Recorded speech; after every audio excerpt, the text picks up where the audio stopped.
Anyway, we're in the first semi-final, ladies and gentlemen, as I mash my words up and fail even harder as a caster. Maddles, why don't you tell us who's playing in this best of three? I would love to show us up in the top left position. From My Insanity, we have got the pink Zerg player, Dana. And in the bottom right, the blue Terran player from Team Empire. The Terran of 1,000,000 command centers. It is Cass. All right. So, I'm going to be honest, Maddles, and I want to get this out of the way first, because I suspect at this point everyone in chat is thinking it, and we're thinking it. So, I'm just going to say this straight up. This game is unlikely to be quite as exciting as the last one. Nah, you're all wrong. What's going to happen in this game, right, is we are going to see Swarm Host right versus a Battle Cruiser Rush. Okay. That's going Deal. to end. That's going to end with only a single Infester and a single I Battle accept Cruiser. your proposal. If this drone makes a hatchery right now, I will be happy. Yeah, do a Cats play. Go for Cats moments. Like That's Cats 290. He could do it. He could do it. He could do Oh. it. He's not doing it. Okay. I'm not going to lie, I'm slightly disappointed right now. Or like, there is no game I'm going to watch tonight that is going to be... I mean, I'm very happy to be wrong, because if I'm wrong, that just ends up being so much more epic. But I don't really think there's a game I'm going to watch tonight that's going to quite compare to the absolute pinnacle of excitement and euphoria that I just witnessed. That game. Of course, we are talking about the game of Mini Razor versus Arthur. Oh, the drone! Oh, we could have had Drone, you can do it, SCV Drone. surround. Come on, you can do it. I'm obsing, and I'm doing the lazy approach to obsing early game, where you just follow one worker, but luckily this drone is doing such a good job. Look at him go. It's, this command He's center, preventing like... that SCV from mining. Currently, Cass is losing about 40 minerals a minute because that SCV has to continuously go around the command center, and at least until the first marine pops out, at which point the drone just dies. And of course, the entire time, the drone's also been losing mining time. And now a Reaper is going to make it go away in the most horrible of fashions. Are we going to see an extractor? Oh! Nope. Okay. No. Well, that was slightly anticlimactic.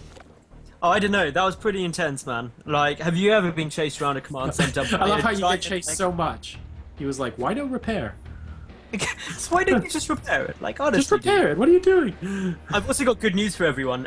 Production has confirmed in the Twitch chat that they have said that they will get the VODs of that last game up tonight. I can hear They Nick said cursing under his breath. Like, I can see it, he's written it, screenshot that, and if they aren't up tonight, just tweet at ESET UK Masters every hour on the dot tomorrow. Every hour? What are you talking about, mate?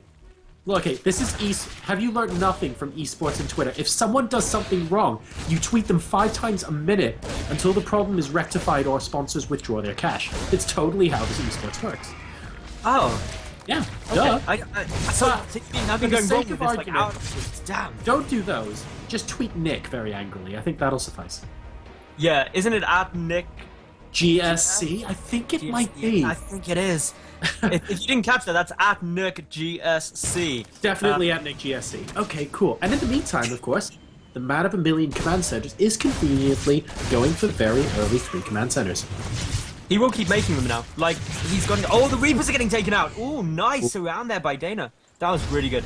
Now, A anyway, bit of a sloppy moment there, and I'll tell you why. That's because that was the exact moment where the reactor and the factory finished, and Cass went home briefly to switch them around, but left his Reapers in a position where they weren't against a cliff they could jump down, which is why when Dana surrounded those Reapers, even though Cass flicked back to his Reapers very quickly, there was nowhere for him to go, and therefore the Reapers died.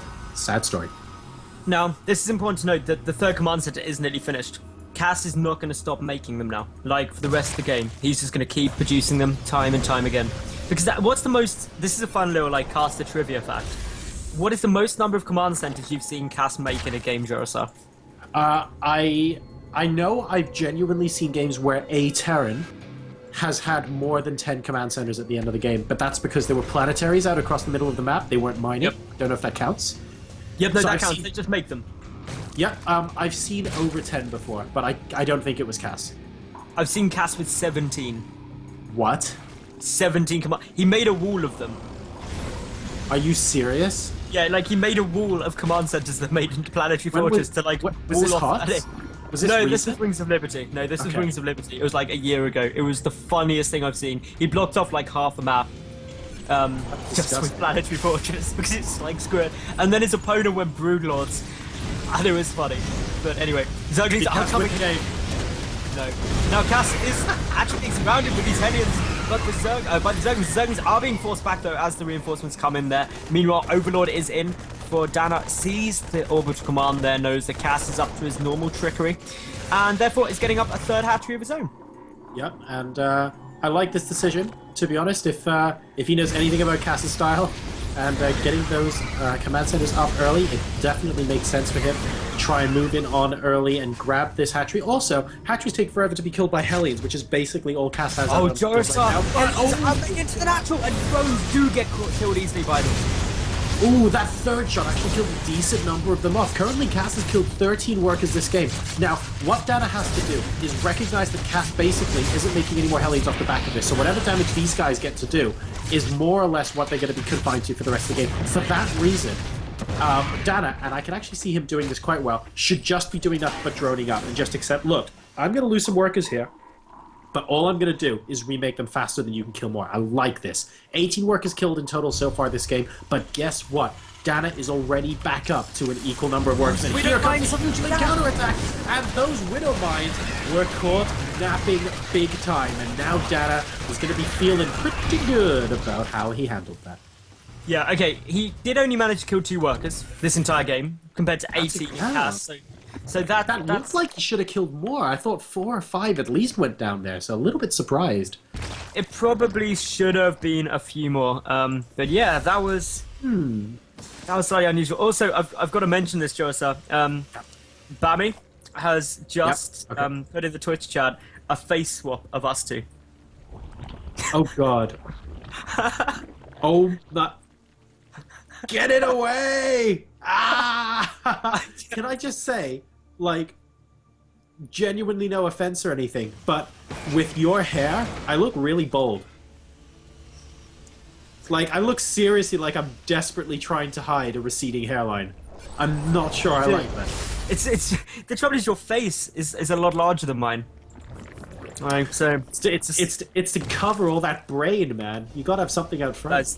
that is definitely true. Now, of course, we can just start deviating from the topic of StarCraft, because after that initial aggression from the Hellions and Lings, things have gone pretty standard, Joris. We got a Spire coming out here for Dana, and for Dana. Yeah, Cass, from Dana. he's busy getting down an armory, getting down his Ready to Start 2-2 upgrades from these double engineering base fairly soon, and his third orbital command is floating along quite nicely. My concern for Cass, though, is why doesn't he have more command centers yet? Well, I suppose in the big scheme of things, Cass being Cass, that could be a concern, but as far as this game is playing out so far, I'm not terribly worried that he isn't mining from a 4th base just yet. He's getting a decent-sized force moving out into the middle of the map as well. Marines, mines, and medevacs mines appearing to replace Marauders in this M&M composition he has here, moving towards the 3rd base of Dana, who does have Banelings out on the field now, and centrifugal hooks is about 40 in-game seconds from completion, so he won't have those fast Banelings for at least another half a minute. Maybe if Cass holds off long enough, he will, though. Well, Cass is just sitting here quite nicely. Mutilate's flying over the Widow Mines!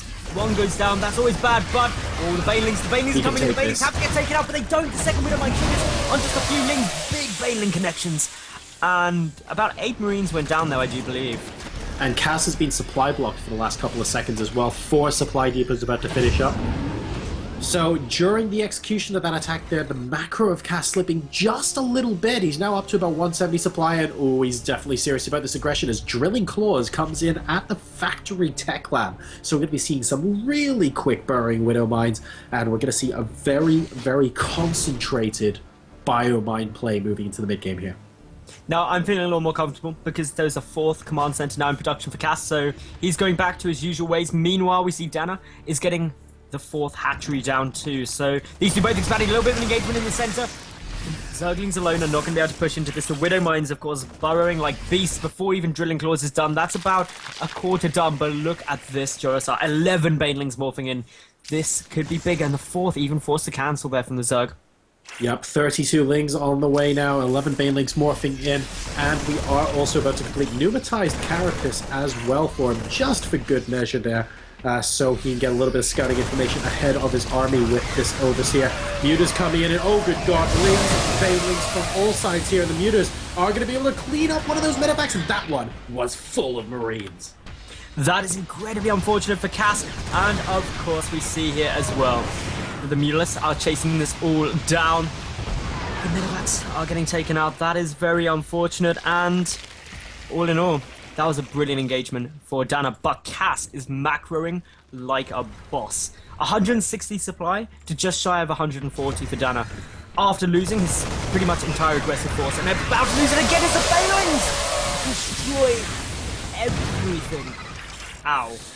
Yeah, that's not good news there, but Dana is at the moment 20 supply down. He's got the momentum with his army swinging forward. If he can pick off a couple more medevacs, I think that'll do a ridiculous amount of damage to Cass, because he has that stim. The medevacs really are this kind of backbone that holds the bio army together here, and without that healing, stim becomes that much less effective. So keeping a hold of those medevacs, even if he loses the Marines, is fine for Cass, but keeping the Marines and losing the medevacs might not be.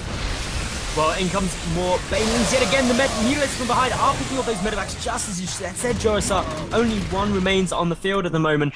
That is pretty tough now for Cass, because he's not going to be able to do that. And, well, as we see, the Mutalists cleaning up all of this. Cass has been unsuccessful with this aggression for a long, long time. And that's actually okay for him in a strange, funny kind of way, because he has secured up his fourth base. It's becoming a planetary fortress.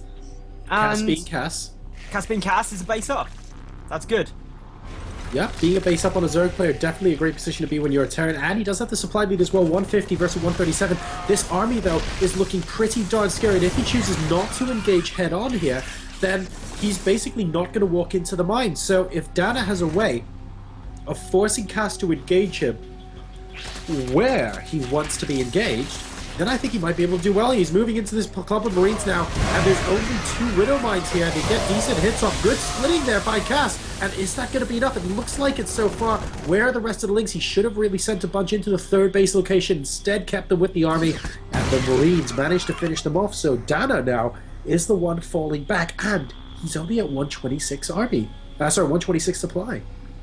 Well, as we see now, Marines are starting to climb in number. The Mutalists are still being pumped out. There's 13 on the field up against 47 Marines at the moment. 15 being produced at a time. They've got 2-2, 3-3 as well. Is 3/4 done. Compare that to 2-2 done for Dana, but no 3-3 even started yet. The Hive is still a good 10 seconds away from completion. The 4th base of Dana is yet to be secured as well, only just finishing now, and Cass does not want that staying up for long as he moves in towards it.